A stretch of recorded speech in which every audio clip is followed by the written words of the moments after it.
What's up, Tell-Americans? How far would you be willing to drive for the perfect breakfast burrito? 20 miles? 50? 100?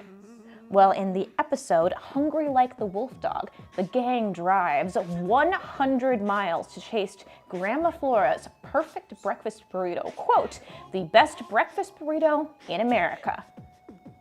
Only to find out, it's really not that good.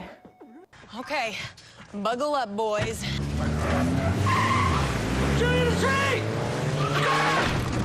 Out the car! I'm fresh. You gotta be fresh.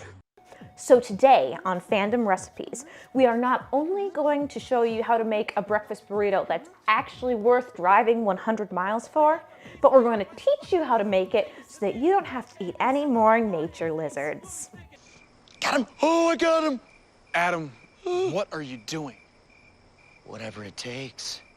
Oh, come on! All right, Tell-Americans, these are the ingredients you need to make a breakfast burrito worthy of a 100-mile road trip. Straight out of Modo, for more wizards can be your dough. Don't step to us, cause we the #1 social rose. For more of that, made in banging potion, pop the packet. We're gonna start with a pico guac mixture to add to our breakfast burrito. It's simple enough to make. Dice up the ingredients, mix everything together, stick it in the fridge to let the flavors meld. Even the arugula should be able to handle it. Now you could be a cheater and use store-bought tortillas to make your breakfast burrito, but we are gonna be extra and make our own. It's not that hard. 5 ingredients.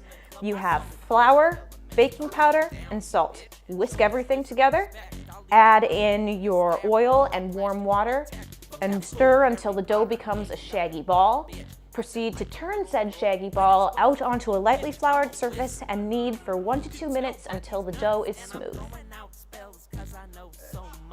Proceed to split your dough into the number of tortillas that you intend to make. If you're going for small tortillas, you could split your dough into as many as, say, 8 pieces. However, we are making a loaded breakfast burrito, so we are going to need bigger tortillas. So I will be splitting the dough into only 5 pieces to ensure that you don't wither away.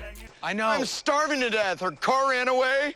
My body's withering away into a boy body when I should have a fully grown man body. Roll each piece of dough into a ball and let it sit on a lightly floured surface and crush it with the palm of your hand. Then cover your dough balls with a damp paper towel and let them sit for at least 20 minutes to rest. Once your dough has rested, it's time to utilize your hardcore training from DeMamp Camp to savagely roll out your tortillas. Set them on a lightly floured surface and roll out each disc until it is approximately 1/8 of an inch thick. As you're working, stack your completed tortillas with alternating paper towels so that they don't stick together. To cook your tortillas, set a large skillet over medium-high heat. Set a tortilla in the skillet and allow the first side to cook for approximately 1 minute before flipping the tortilla and allowing it to cook for an additional 45 seconds. You can stack your cooked tortillas to let them cool while you work on the rest of the ingredients. I hope you've recovered from rolling out your tortillas, because now we're going to need to use our pure power to grate our russet potatoes. Usually it ends up being 2 hash browns per russet potato, so you can adjust the number of potatoes accordingly. Once you have your shreds, we need to remove as much moisture as possible by rolling them in paper towels or a cheesecloth. Once your shreds are mostly dry, mix them with the remaining spices. Meanwhile, preheat a skillet over medium heat and add a tablespoon of oil and a tablespoon of butter. Once the butter has melted, add your potato shreds in an even layer. Now this is the hard part. Once you've put the potato shreds in the pan and formed them into a disc, do not touch them for 6 minutes. I know this is hard for you 3-point stancers out there. I know patience is hard for you. But believe me, I tried to agitate my potatoes before that 6-minute mark and ended up making a big mess. Once you have reached 6 minutes, flip your potato disc and allow the second side to cook for another 4 minutes to ensure that it's nice and brown and toasty. Remove from heat, let cool, and slice into your hash brown pieces. This is taking too long. I'm starving from flexing my muscles. Is that beef jerky? It might be. Is it for me? It could be. Go get it! Remember, Teleamericans, always keep water trash out of your kitchen. Now on to the chorizo. Again, a simple process. Cook the meat in the skillet over medium-high heat until the pieces are all evenly browned. No need to add any additional oil. Final component of the breakfast burrito, scrambled eggs. The golden rule here is go low and slow.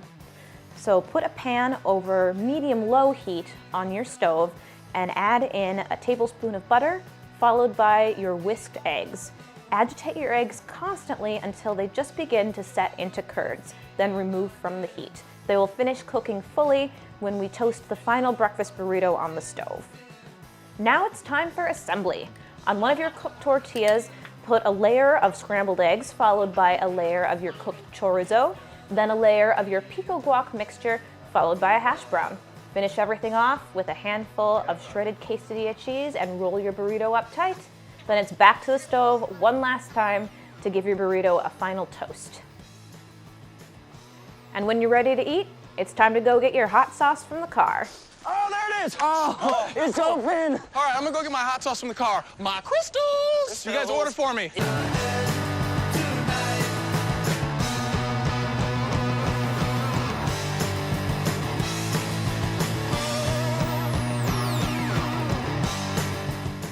All right, moment of truth.